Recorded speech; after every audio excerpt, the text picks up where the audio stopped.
Hi అండి. ఇది Borra caves అండి. బొర్రా కేవ్స్ దగ్గరికి వచ్చాము.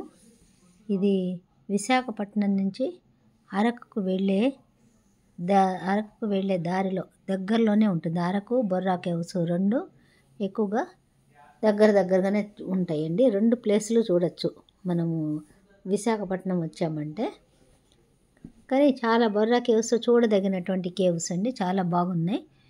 లైట్ల అరేంజ్మెంట్స్ కూడా చాలా బాగుంది. లోపల చీకటిగా ఉంటుంది. కింద మెట్లు అయితే బాగా దిగాలి.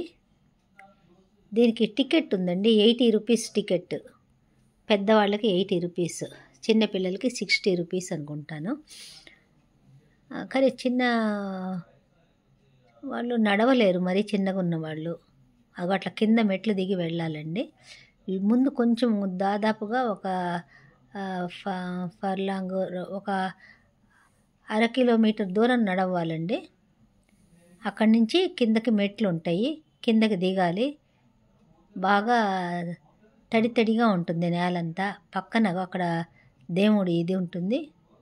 అక్కడ దండం పెట్టుకొని దిగుతుంటారండి. ఇక్కడి నుంచి బయట ఇక్కడ దాకా వెళ్తురు బాగా ఉంటుంది. అది ఈశ్వరుడు లింగమును నందీశ్వరుడు ఉంటారు. ఇక్కడ నుంచి లోపల గుహలు.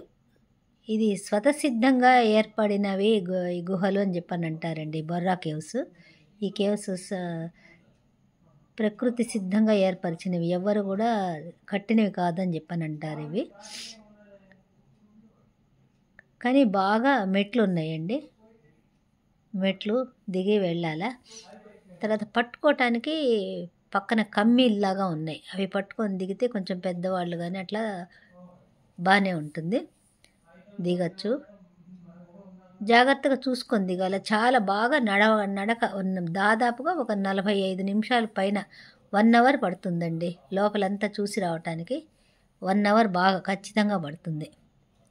చూడండి, లైట్లు పైనుంచి నీళ్లు కారుతూ ఉంటుంటాయి అక్కడక్కడ. ఆ నీళ్లు చూడదగినవి. అది చాలా బాగా ఇదిగా ఉంటుందండి.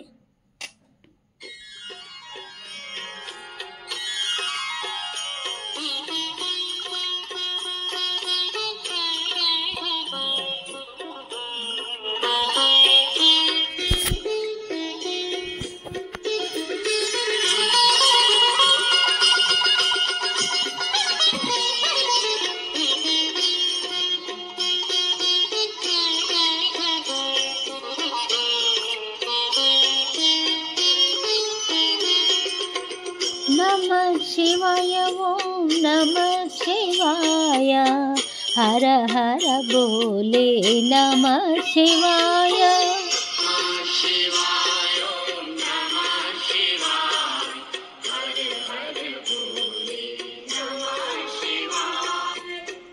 నమః శివాయ, ఓం నమః శివాయ, హర హర బోలే నమః శివాయ.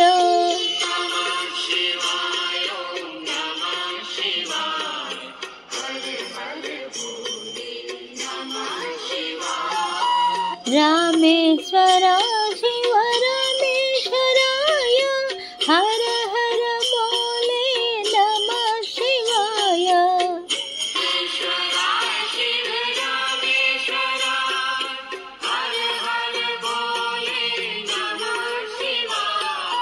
రామేశ్వర శివ రామేశ్వరాయ, హర హర బోలే నమః శివాయ.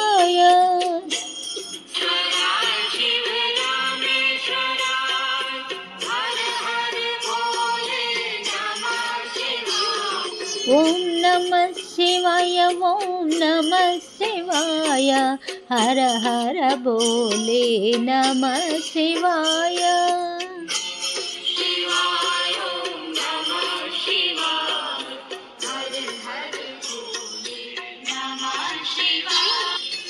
ఓం నమః శివాయ, ఓం నమః శివాయ, హర హర బోలే నమః శివాయ.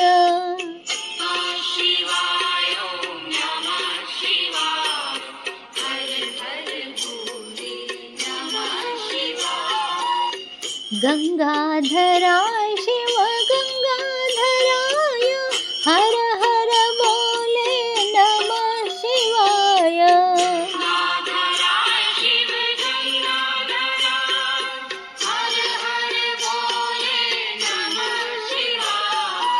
गंगाधराय शिव गंगाधराय हर हर बोले नमः शिवाय।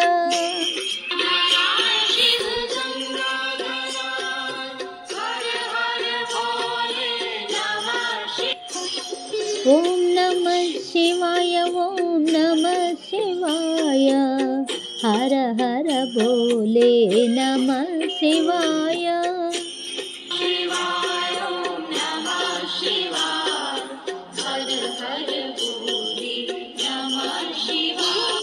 ओम नमः शिवाय ओम नमः शिवाय हर हर बोले नमः शिवाय।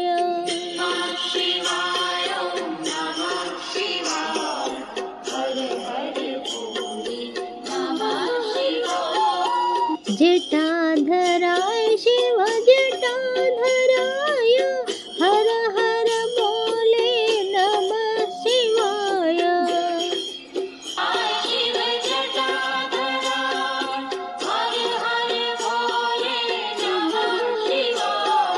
जटाधराय शिव जटाधराय हर हर बोले नमः शिवाय।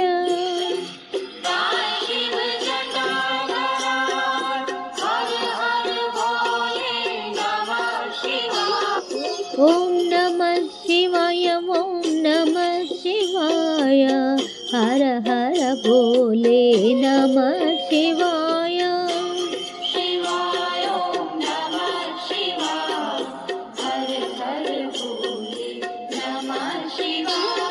ओम नमः शिवाय ओम नमः शिवाय हर हर बोले नमः शिवाय।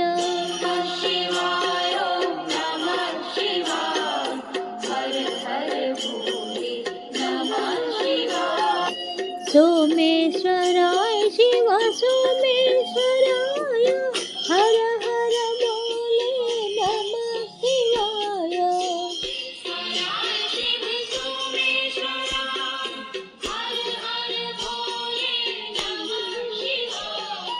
सोमेश्वराय शिव सोमेश्वराय हर हर बोले नमः शिवाय।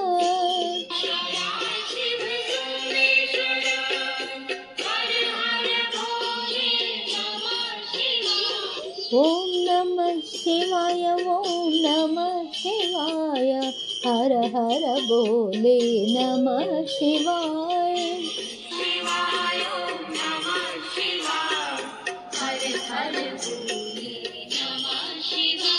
ओम नमः शिवाय ओम नमः शिवाय हर हर बोले नमः शिवाय।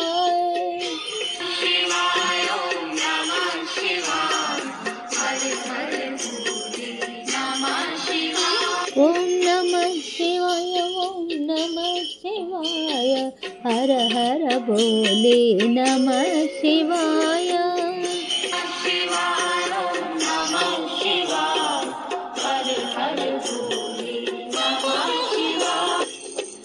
ओम नमः शिवाय ओम नमः शिवाय हर हर बोले नमः शिवाय।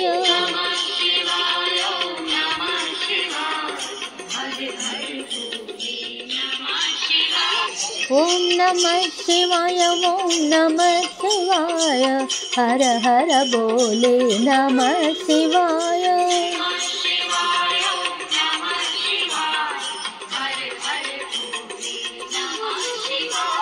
रामेश्वराय शिव रामेश्वराय हर हर बोले नमः शिवाय।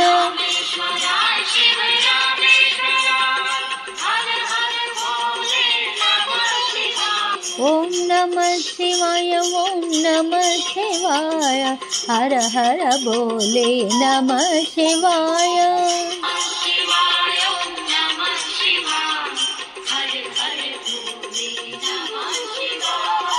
गंगाधराय शिव गंगाधराय हर हर बोले नमः शिवाय।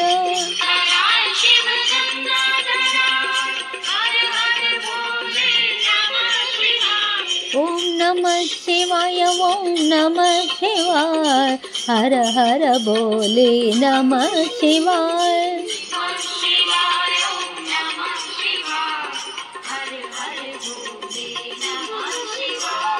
जटाधराय शिव जटाधराय हर हर बोले नमः शिवाय।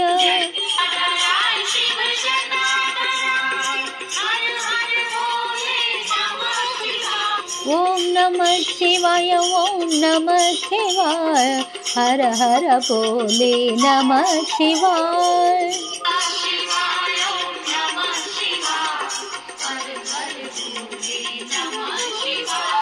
सोमेश्वराय शिव सोमेश्वराय हर हर बोले नमः शिवाय।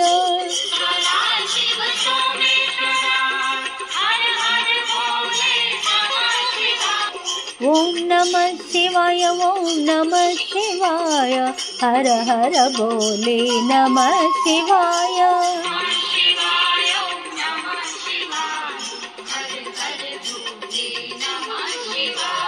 विश्वेश्वराय शिव विश्वेश्वराय हर हर बोले नमः शिवाय।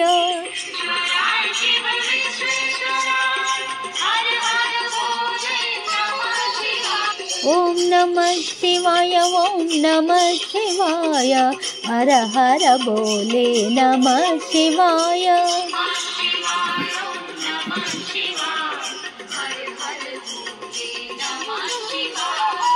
केतेश्वराय शिव केतेश्वराय हर हर बोले नमः शिवाय।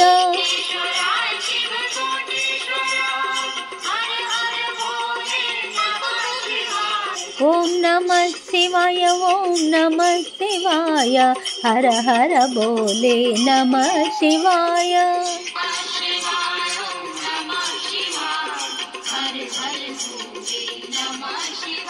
ओम नमः शिवाय ओम नमः शिवाय हर हर बोले नमः शिवाय।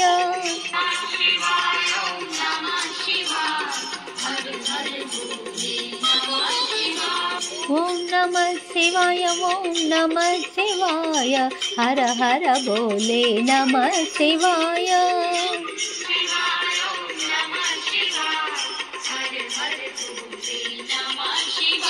ओम नमः शिवाय ओम नमः शिवाय हर हर बोले नमः शिवाय।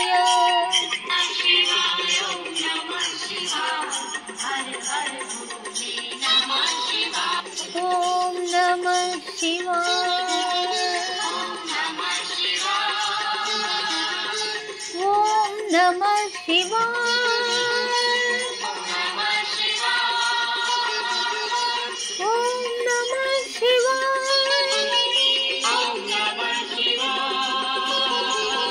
ओम नमः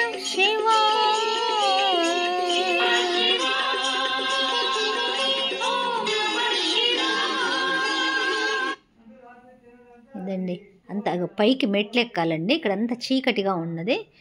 లోపలంతా కూడా ఇందాక చూశారు కదా ఎంత అందంగా చీకటి రకరకాల లైట్లు రంగురంగుల లైట్లతో చాలా అందంగా ఉంది. పైన అక్కడ ఈశ్వరుడి శివలింగం ఉంది, పైన అమ్మవారు ఉన్నారు. మెట్లు ఎక్కి వెళ్ళాలి పట్టుకోవడానికి. చాలా స్టీప్గా ఉన్నాయండి మెట్లు, చాలా బాగుంటుంది.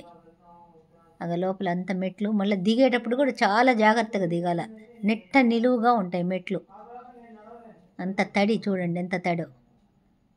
అది చూశారు కదా. ఇది మీరు దీన్ని సబ్స్క్రైబ్ చేయండి, లైక్ చేయండి, షేర్ చేయండి. ప్లీజ్ లైక్ చేయండి. చూసి ఊరికనే పక్కకు వెళ్ళిపోకుండా లైక్ చేయండి, షేర్ చేయండి, సబ్స్క్రైబ్ చేయండి. అదిగోనండి మళ్ళీ అదే ప్లేస్ నుంచి కిందకి దిగుకుంటూ మళ్ళీ రావాలి. జాగ్రత్తగా వెళ్ళాలి, జాగ్రత్తగా రావాలి. చాలా అందంగా ఉంటుంది. నీళ్లు చూడండి అక్కడి నుంచి పైనుంచి పడుతూ ఉన్నాయి. చూడదగినటువంటి ప్లేస్ అదండి. ధన్యవాదాలండి. చూశారు కదా, చాలా చాలా చాలా చూడదగినటువంటి కేవ్స్, బొర్రా కేవ్స్.